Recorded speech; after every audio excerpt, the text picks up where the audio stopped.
Hey everybody, welcome to Investing with Wesley. Today's episode is all about budgeting and how you can create the most effective budget for your goals and dreams. Let's get into it. Okay guys, when it comes to budgeting, a lot of people are scared. A lot of people think that creating a budget, they're going to realize how much little money they have or where their money goes and be absolutely appalled. Or on the flip side, they just think it's some difficult thing to do that requires a bunch of math. And in reality, it's really not. You could search the internet and find an extraordinarily large amount of different Excel sheets that all you do is plug the numbers in and it does all the math for you. When it comes to budgeting, everybody's different. Everybody needs a different budget. But in general, people normally stick to the 50-30-20 rule. 50% needs, 30% wants, and 20% goes to investing or savings. So what's the difference between a need and a want? Well, a need are things you absolutely need to have to maintain your lifestyle.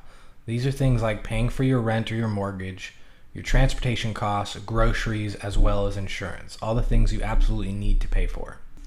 A want, which should take up roughly 30% of your budget, are things that are flexible that you don't necessarily need to spend the money on.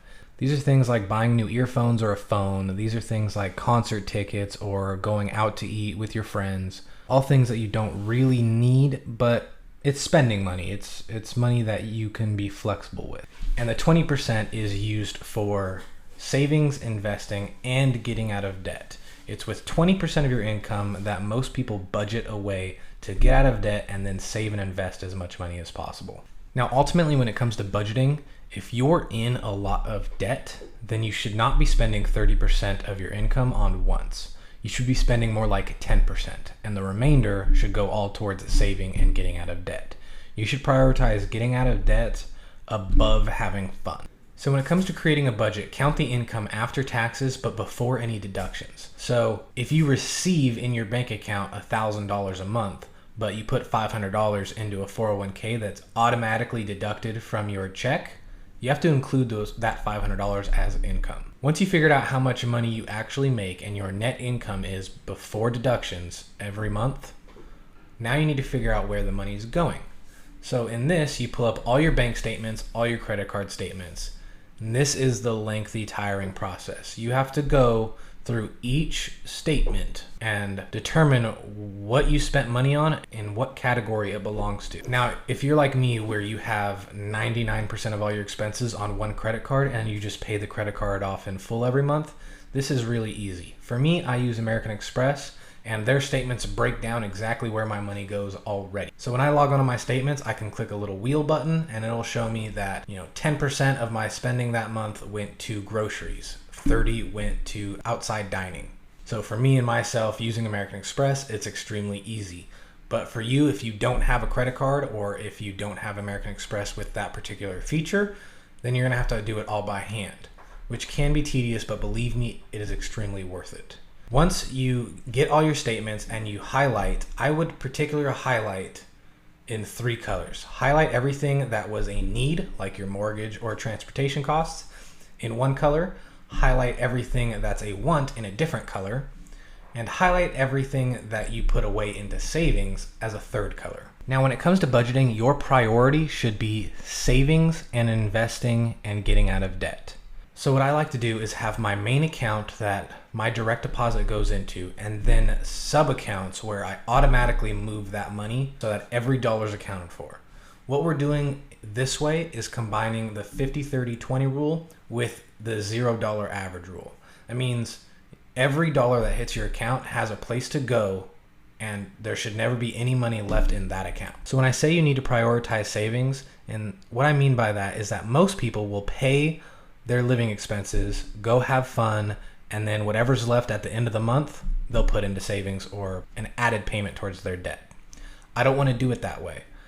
What I want to do is the second you get paid, move the amount of money you want to save into savings within a reason. If you only make $2,000 a month and you're trying to save $1,500, don't put all $1,500 in your savings and not pay your bills. What I mean is put the amount of money that you want to save within a reason, in this case, 20%, 10%, whatever your budget allows, automatically and immediately put that into a separate account. Then the remaining money can go towards paying your bills, your living expenses, your wants and needs. Your priority should always be pay yourself first, then pay for your living expenses, and then whatever money is left, you can put towards wants. Now, there's a lot of financial professionals out there that tell you to put everything in cash and have different envelopes for different things.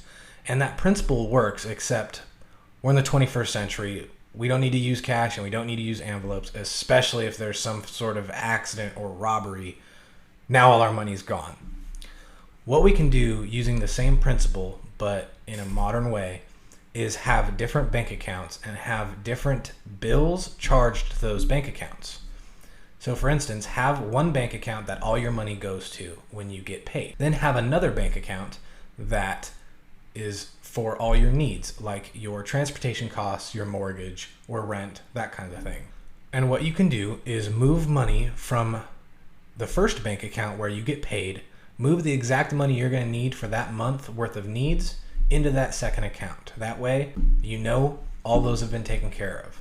Likewise, do that for the wants account and your savings account. You should have one checking account and 4 savings accounts. Because nowadays when you pay online, you could choose whether to pay from a checking or a savings account. So do your best to set up one checking account that all your money goes to and 4 or 5 different savings accounts so you can properly allocate where all that money goes and you know exactly how much money each account needs to have. Now, another important thing to remember when you're setting your budget up is to keep yourself accountable.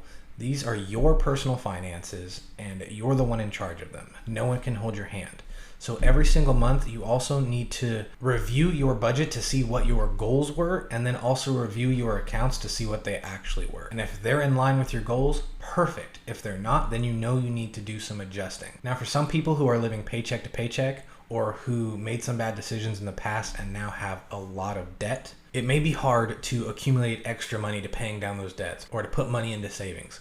I understand that everyone's situation is different. Just remember this is a general rule of thumb and that your particular budget and how you set it up has to meet your needs, not some rule on 50, 30, 20.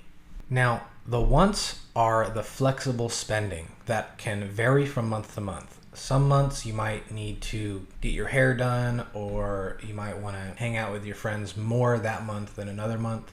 So the flexible spending or your wants, which is supposed to be 30% of your budget, can vary month to month, and some months you can constrict way down if need be. But I want to talk to you about savings because that should be our priority, is saving, investing, and getting out of debt. When it comes to savings, the 20% of your income that goes into savings and getting out of debt, its priority should be number 1, an emergency fund.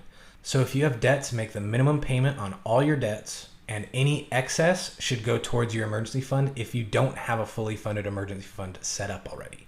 Once that's set up and your emergency fund is 1 or 2 months of your monthly expenses, then and only then do you start attacking your debts and investing. Now, a lot of people will tell you get out of debt and then invest, or invest right now and don't worry about your debt, it'll pay itself off eventually. Neither of those are true by themselves. Getting out of debt is a priority because you don't want to be paying somebody else the money that you could be saving and investing yourself. But why you shouldn't focus solely on paying off debt and then investing is because how compound interest works, you greatly benefit for the longer amount of time you're in an investment. So as a general rule of thumb is setting up your emergency fund so you don't need to accrue any more debt. And once that's fully funded, 10% of your money should go to investing and 10% should going to get out of debt. By investing and lowering your debts at the same time, you save yourself on interest on the debt half because you're paying that down more aggressively and more quickly.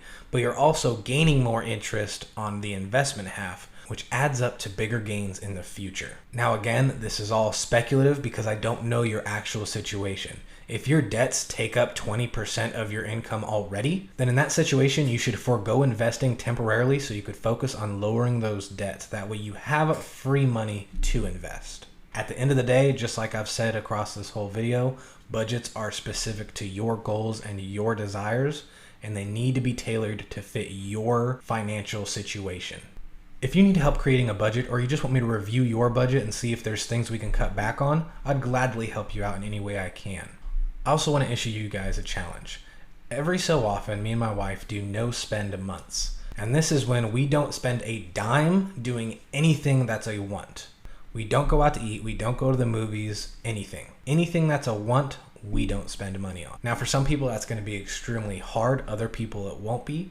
But you'll be amazed what it does to your savings account if you just do 3 no spend months in a year. So do a no spend month and tell me how it goes. But until our next video, have a good one.